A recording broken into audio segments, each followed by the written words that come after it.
Welcome back to Let's Talk Roblox, the podcast where we talk about Roblox news, drama, tips and tricks, and more in many segments and long segments. And so today's episode is going to be about Kavra Roblox. Now, you're probably wondering, who is Kavra Roblox if you haven't heard of him? Kavra on Roblox is known for his Roblox story videos as well as his music videos. He's most known for his Red Girl series, if you look it up on YouTube, with him amassing over 1 million subscribers. A year ago, he posted this message, which reads, "A message to everyone.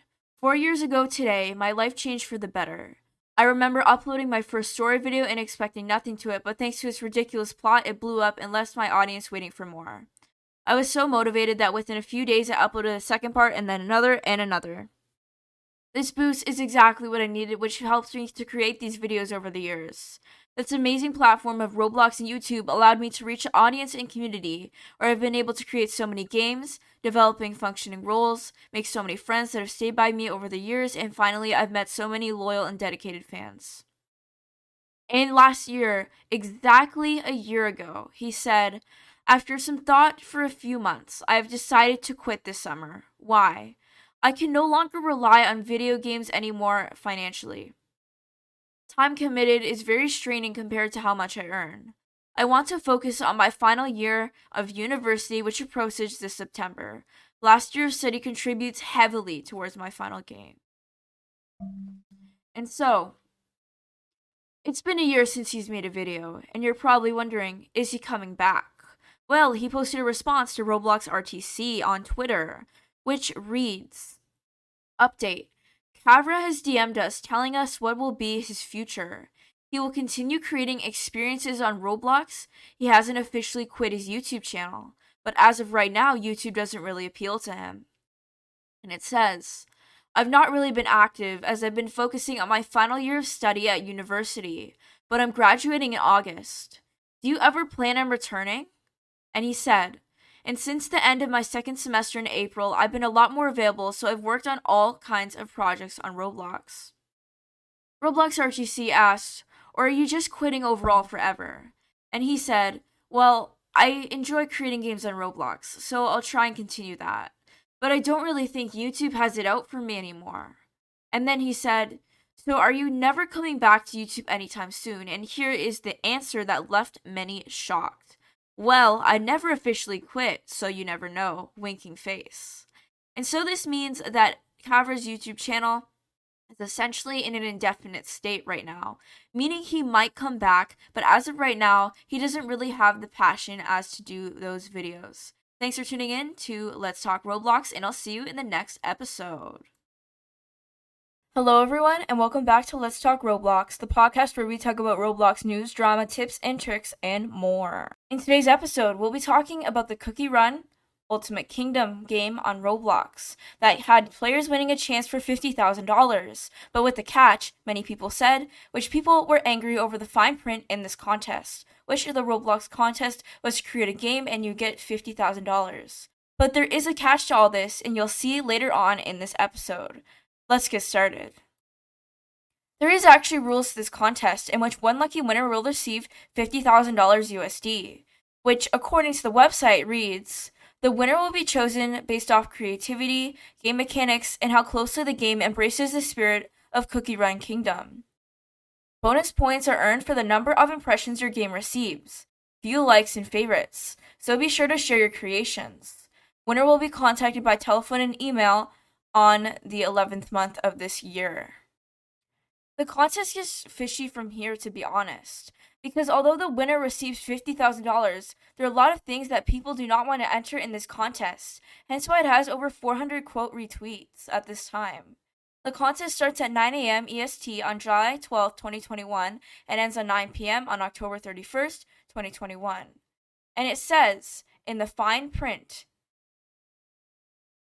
here's where it gets fishy in the rights granted by you, which they gain full rights to copy and commercialize everything people submit, regardless if they win or not. And the entire prize pool is only given to one person. And Maple6 says that they don't know any devs who would get excited over these conditions. Under the rights granted by you, it reads, "By submitting an entry into the challenge, You grant a sponsor to an irreversible, perpetual transferable, fully paid up, royalty-free worldwide license, including the right to sublicense and assign rights further to third parties, and the right to copy, reproduce, fix, adapt, modify, and create derivative works from manufacturing this. And then you further hereby grant the sponsor the unconditional to exploit your name, likeness, and any other information or material included in your entry, regardless whether your entry is altered or changed in a way. And in the paragraph it reads, except as prohibited by law, you waive any rights of attribution and or moral rights you may have in your entry, regardless whether your entry is altered or changed in any manner. Sletnick, a software engineer, commented no thanks to this. Let's read some more comments, which says, by Beastie Blake 101, warning, do not enter this contest. According to the terms, you are giving up the rights to your work and potential profits upon submitting an entry. Sure, you may have a shot at $50,000, but other than that, this is a massive scam for free work. Shaking my head. A lot of developers are also mad at the 4-month time frame, saying it's not reasonable to get a full-fledged game out in 4 months, especially because some games can take up to a year to develop. It's not reasonable to rush yourself for these conditions, some say. Overall, this contest seems really bad to enter to me. The reason why I say it's very bad to enter to me is because the terms and conditions are very fishy, and I don't understand who would want to enter a contest where you void all the rights to your game just by entering. Also, there is only a 4-month time frame to do it. Although I may not be a developer myself, that is absolutely ridiculous from interviewing developers. They say some games can take up to a year to develop, and that is why I believe that you should not enter the cookie run contest. Essentially, you create a cookie run game while they take all your profits. Especially for a game as big as Cookie Run, Kingdom, and Oven Break, who are both massive popular mobile games back in the day, this is really disappointing to see them exploit creators and developers for something such as this. It's essentially free work, and I know they're going to exploit. Because, I mean, it's a corporate, it's a company. I don't know what else you can expect. Also, it's important to note that this is not an official Roblox event. This is essentially like contracted work, except you're not really contracted. And also, there's no real contract unless you're over 18 and understand the legal boundaries.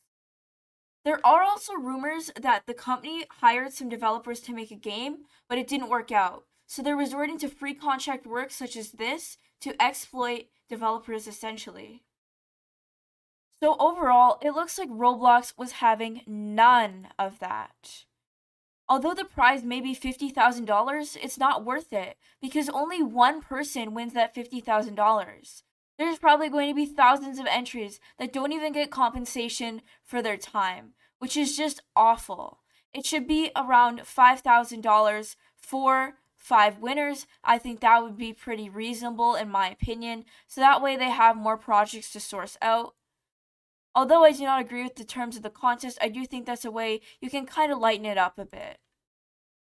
Anyways, let me know your thoughts on this episode on my YouTube channel or on my Twitter. You can contact me at Alex Tanuki or TanookiAlex. This has been Let's Talk Roblox, your favorite podcast for Roblox news, drama, and more. I'll see you next time. Hello everyone, and welcome back to Let's Talk Roblox, the #1 podcast for Roblox news, drama, tips and tricks, and more. I'm your host, TanookiAlex. Let's get right into this episode about the crackdown of malicious plugins on Roblox. This has been a problem recently on Roblox. As you all know, there is plugins on Roblox, and what plugins on Roblox do is they basically make Roblox Studio easier. They help with building, modeling, scripting, and much more. And so a developer made a post on the site which says, crackdown on malicious plugins on the site. Let's read it. It reads, as a Roblox developer, it is currently too hard to differentiate plugins and assets that are malicious from ones that are not. Over the past year, we have seen thousands of malicious plugins appear on Roblox. Users are creating groups named after well-known devs and are uploading malicious content under them. This is a huge issue, as it's impossible to tell if the plugin is a real deal without doing some research. There are many new developers out there that don't notice these plugins aren't real and end up with malicious code in their games. I opened the library today hoping to find some more useful plugins. Turns out every single one displayed is fake and is most likely malicious. Continuing forward, it reads, some ways this issue could be resolved include only featuring plugins that have been in the marketplace for over a couple of months, preventing fake plugins from ending up on the front page. Another way this can be resolved is if creating groups named after a user were prohibited. For example, if someone wanted to make a group including my name, they would not be able to. Only the user with that username could. There could also be a verification badge displayed next to real plugins that would easily help differentiate fakes. If Roblox to address this issue, this would not only help developers from knowing their plugins were safe, but also help developers and average users being easily able to find assets and resources they need without having to worry about them being malicious. Be careful about plugins. Railworks 2 Roblox tweeted out, PSA, have you installed the plugin from the front page recently? Go and check the original owner and verify it's from the actual user. People are creating groups that impersonate important plugin developers like LTOB 5Factor and the Nexus Adventure.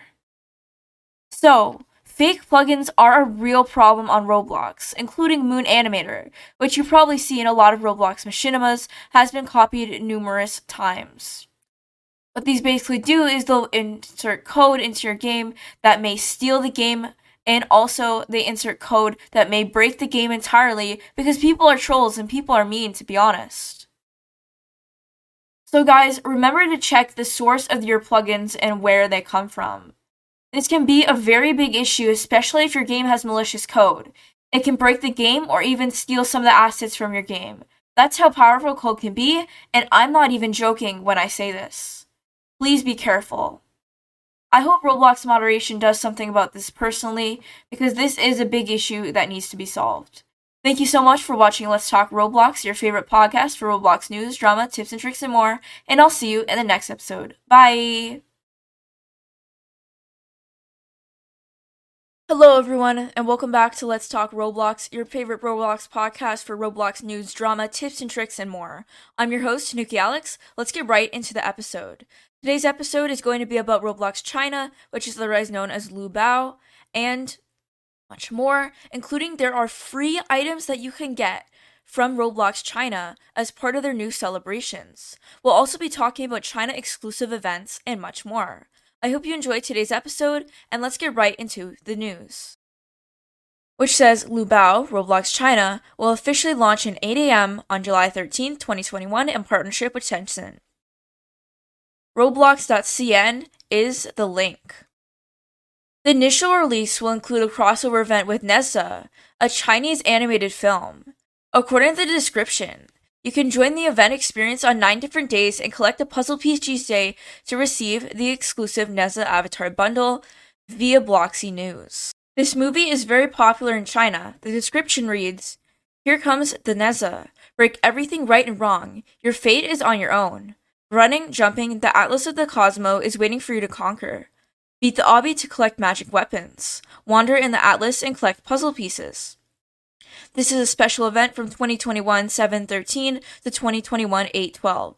You can claim special avatar with full puzzle pieces. However, it is important to note that the avatar bundle is only able to be claimed for China. And to celebrate this release in Roblox China, Roblox has released free items for all players to get, which only some are available right now, which limited for a week means they will only be on sale for a week. Dieter Plays explains below, which the item links are Party Crown, Blue Ball Baseball Cap, Party Shades, Party Hair, and Party Balloons, which were actually paid retextured items that are now free, so this is an absolute score of a deal for you to get. The Party Crown reads, this crown can make you the focus of the event. You are the master of the party, limited for a week. The crown has multiple different colors featured on it, including blue, purple, red, green, and multiple other colors of the rainbow spectrum. It's a very nice hat, especially for a crown outfit. The Lubao baseball cap reads, powering imagination, and it has some Chinese letters and symbols on it. This would make a great outfit for a simple, nice outfit. Possibly the most popular item of the bunch is the Lubao party shades, which are completely free for the next week. They are pink and have a spectrum going all the way to green to purple, and the description reads, "They are music waves lingering in your eyes. Anyone who sees you would want to dance with you, limited for a week." It is possibly this is such a popular item because the original counterpart, which costs Robux and is another texture, costs 400 Robux. So you are basically getting a 400 Robux item retextured for absolutely free. So absolutely do get this item. Up next is the party hair, which is a very rainbow colorful hair that represents the scene, which says, "Lubao party hair. The color of my hair is more colorful than that of a rainbow, although many people can't agree with its beauty, limited for a week. It features pink, green, and blue on the very top of the hair, as well as purple on the back. This is a very good hair if you're trying to replicate a very older look or a rock star look." And our last item is the party balloons, which reads, "Lubao party balloon. Use colorful balloons to create a party atmosphere, limited for a week. Included in the balloons are a green balloon, a bunny balloon with ears, a star balloon, and a heart balloon, all with Chinese letters on them. This would be a great outfit if you're looking to create a balloon outfit such as Up." In total, there are around a couple items: the party crown, the Lubao baseball cap, the party shades, party hair, and party balloons, all which are completely free for a week, so please be sure to get them. These are great deals as most of them are retextured items, which would normally be 400 Robux, but with a different texture are free completely, which is just a great steal at the end of the day. That will be it for this episode of Let's Talk Roblox. Be sure to follow the podcast on all social medias, including my YouTube channel. Longer episodes will come out through the duration of the week. Let's Talk Roblox is your favorite Roblox podcast for Roblox news, drama, tips and tricks, and more. I'll see you in the next episode. Hello everyone, and welcome back to Let's Talk Roblox, your favorite podcast for Roblox news, drama, tips and tricks, and more. I'm your host, TanookiAlex. Let's get right into it. Before we get into it, make sure to follow for future episodes and future news. Today's episode will be about the UGC Glowing Eyes drama. Let's get started. Also to mention, we'll be talking about the body pillow UGC drama as well, where body pillows have actually been banned off Roblox, and the only one that will exist is the bacon hair body pillow. To start this off, UGC is a very popular type of clothing on Roblox. They are made by approved sellers to make UGC items, which are 3D models that go into Roblox for some further context. There is a Roblox face called Red Glowing Eyes, Green Glowing Eyes, and Yellow Glowing Eyes, all which are very popular faces in the Roblox trading community and are very wanted. Some even go up to 2 million Robux. The genre is horror, and unfortunately, someone has made a UGC item this but with glasses, and many traders are very angry about it. Let's look further into the situation. Traders have now been frantic to sell their items of the red glowing eyes, the yellow glowing eyes, and the green glowing eyes, which one actually sold for 4 Robux. The price is constantly going down on these, and traders are panicking because of these new UGC items, which are the red eye glasses, the yellow eyes glasses, and the green eyes glasses, which are obviously meant in nature to copy because of the description. The description for both of them, one reads, "You're watching Netflix videos, just chilling on a typical Friday night. You hear a sound, you look out the window, you see these green glowing eyes or color glowing eyes, and nothing else. You go outside to inspect the situation, you approach the figure. It is your best friend. He bought this face just to mess with you. Friends are weird." But the other green eyes glasses actually references the story to this with insert horror story here. It got removed from the descriptions actually recently. Green Lego Cat's thoughts on the situation say, UGC creator accidentally snitched on themselves by referencing the item they copied in the description of the copy. LOL, it got removed. Even Sharkblocks called this in one of his videos an avatar trick, because 2 of them still remain on sale. The yellow has been removed, but the red eyes glasses and the green eyes glasses are still there, with sale 50 Robux for 24 hours, with the UGC creator plugging their Twitter and get the other colors using their username. There is also an avatar trick that has come out recently that if you make your avatar black, the glasses won't be seen at all, therefore looking like glowing eyes, which is why the traders have honestly sold their items like this, because the value is going down because of these glasses. Floor players rejoice as they finally can have something that looks like a limited item. We also had this happen last week. This is like a weekly occurrence at this point, with the Void Star copy, where it clearly referenced the Void Star and its texture and images. And we also had this with numerous other items that have directly tried to copy limited items on Roblox. This item was known as the Spiky Overlord Crown, which was said to be a Void Star copy. This drama happened on July the 8th. On to our next story, which is about Roblox body pillows, a comedic item on Roblox. Ben Demjot, who is the creator of the Roblox body pillow for bacon hair, says, okay, so it seems like Roblox has taken a hard stance against any other attempts at body pillows in general. And I totally get it, to be honest. Unfortunately, that means the bacon hair body pillow will be the only body pillow. News. Looks like body pillows are no longer available in the UGC program. Roblox has cracked down on it. Slammed the hammer. Which means that the only body pillow that will be on Roblox will be the bacon hair body pillow. Roblox RTC says, thoughts. Body pillows were probably banned off Roblox to make any future ones because of the item has a relevant nature to it that just isn't appropriate for a kid's game. Thank you so much for watching Let's Talk Roblox, your #1 podcast for Roblox news, drama, tips, and tricks, and more. Make sure to follow for future episodes because there are episodes almost daily with this thing. So, I hope you enjoyed, and I'll see you next time. Welcome back to Let's Talk Roblox, your favorite podcast for Roblox news, drama, tips, and tricks, and more. I'm your host, TanookiAlex. In today's video, we'll be talking about a scam that you need to watch out for by GFX artists. I wanted to spread awareness to this scam because a lot of people are actually getting scammed by HAR files. And it's important to note that HAR files are not needed for GFX, so never give them out. But why shouldn't you give out your HAR file? Here's why. Someone made a thread about this, and I'd like to read out this thread, which reads, please be aware of scams such as these that could easily breach your Roblox account. One of the most important people I know was sadly a victim of this scam. I know majority of my followers are unaware of this scam, but please retweet for those unaware. As shown in the tweet, this type of scam normally starts with small talk, which would eventually lead to the scammer asking for your HAR file. If you didn't know, your HAR file consists of all your account data on Roblox. And once leaked, people can easily breach your account and steal everything your account owns. These can be Robux or limiteds. These scammers can be strangers or even one of your friends, so please be wary if someone asks for your character textures.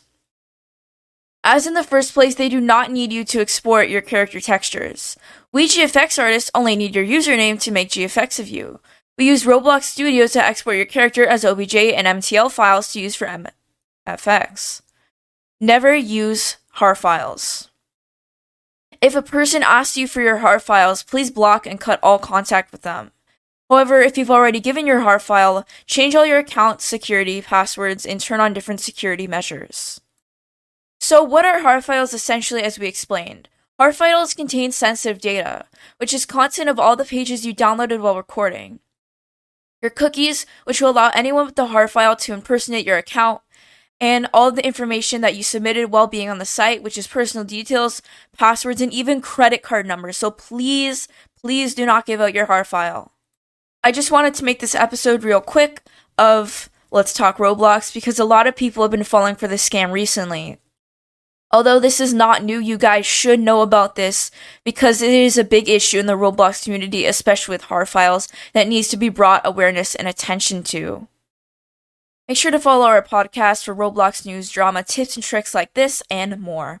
I hope you enjoyed this episode of Let's Talk Roblox. Any feedback is really appreciated, such as shares and much more. This has been Let's Talk Roblox. My name's TanookiAlex. I'm your host, and peace. Hello everyone, and welcome back to another episode of Let's Talk Roblox, your favorite Roblox podcast for Roblox news, drama, tips and tricks, and more. In today's episode, we are going to be talking about a UGC creator who willfully stole the name and theme of Arcade Island to turn it into a simulator. Please note that the creator of this thread does not want drama. However, in light of the recent events, they believe that it is their responsibility to share the truth and how they were treated, regardless of what happens to them. This creator is known as BC Blake 101 and is responsible for the Arcade Island series on Roblox, which is basically arcades on Roblox. It also got in the Metaverse Hunt this year. Make sure to follow our podcast for more Roblox news, drama, tips and tricks, and more. We post daily updates so you can know what's going on in the Roblox community. It reads, thread. Last year, Natalie Klaba willfully stole the name and theme of Arcade Island to turn it into a simulator. I never want drama. However, in light of the recent events, I believe that it is my responsibility to share truth and how I was treated regardless of what happens to me. I was shown a video by a fan and reached out. After reaching out, she posted, Roblox kids with their non-existent trademarks and non-binding contracts trying to threaten legal action. This tweet and others were shortly deleted after friends and I replied. They replied, Hi Natalie, I'm reaching out from B Studios. I've been informed by your new game Arcade Island by a fan. Although the style is drastically differentiated between my own and your game, issues may arise with having the exact same name in a short matter of time. Please consider altering your branding to respect the originality of our content and game. Which, although likely you have seen, can be found here. Looking forward to hearing from you.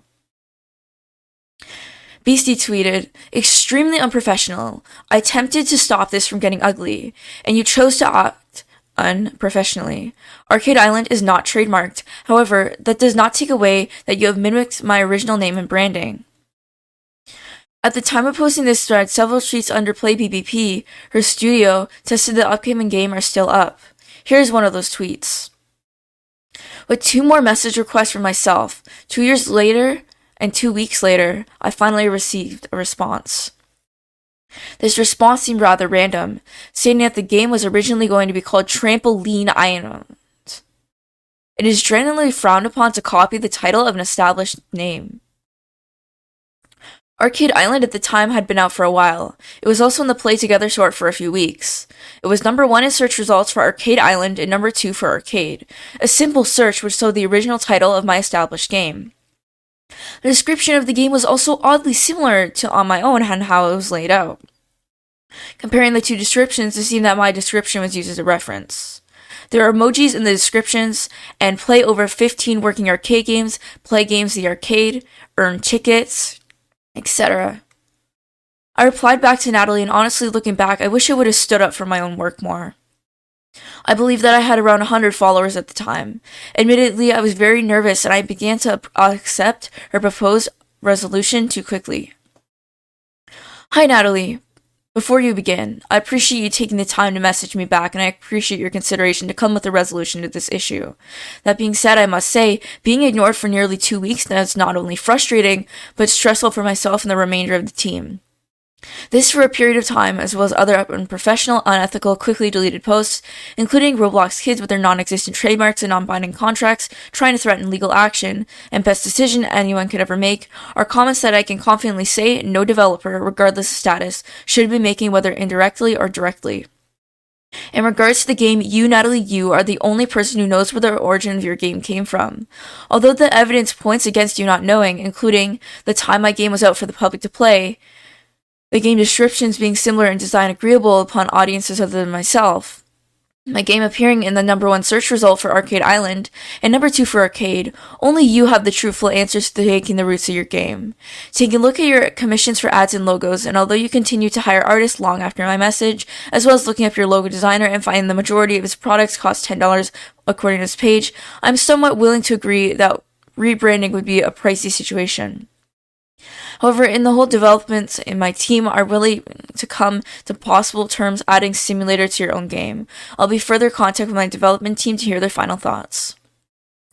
Natalie made a response within minutes, claiming to have hundreds of unchecked DMs. At the time, she had opened 3D modeling commissions. From a business perspective, it seems senseless to ignore DMs with open commissions. I replied, and to my regret, accepted the compromise. I had asked Natalie a few more questions in my reply. I asked how my game just couldn't have been noticed. She said she wouldn't answer any more questions, likely because she had more logical answers. I was still nervous. By now I was desperate. I was watching the simulator get to 100 plus players, and I just wanted my game to have a chance to grow in the future. I reached out to someone saying that they were going to create content for the game to try and share the truth behind it. Still nervous. Natalie proceeded to make a tweet regarding this exchange. This tweet, although truthful that I accepted the compromise, didn't highlight the rest of our communication. It also claimed she rebranded when in reality she added one word to the title. The tweet by Natalie Kavra reads, "Ran into an issue with someone in regards to the branding of my game. Rebranded for them to respect the originality of theirs and they were happy. Now they're going out of my way to make sure people don't make videos on my game. How fake can you be?" An account named Jake Brown, unrelated with my organization, questioned the situation, leading to several rude comments. One comment reads, "You have zero knowledge of game development and it shows." The account also replied with a video. Natalie later discontinued the game, claiming that it was bleeding money. Why am I posting this now? Natalie's post about her racist comments are rather unorganized and very conflicting stories. In one post she apologizes, and the other she claims the account was a troll. This cannot continue. I've seen other posts occasionally complaining. I cannot allow this to continue. I hate drama and cancel culture. My goal here is to spread information and hopefully encourage change. I care for all and hope can all learn to be better people. My tweets reflect that. Maybe jeopardizing my reputation by posting this. I'm extremely nervous and reluctant to speak up, but as I said, with how the recent events were handled, I believe it is my responsibility to share this experience. I hope you can see my perspective and intention. Some of the comments in the thread say, "Disappointing to see this type of behavior from someone I once respected. People can/can't change sometimes, I guess. So sorry to hear about this terrible experience. I understand how hard it can be to speak up to someone who is in a socially superior spot. Just know that by posting this, you've opened my eyes. No one should have to go through all this stuff. I don't get why people still do this today. I hope you're feeling okay. Question: where did the message in the pictures or the comments come from, or did they DM them to you?" In short, a developer's game was stolen by a very popular developer known as Natalie Kavra. This developer is known as BC Blake and develops the Arcade Island series.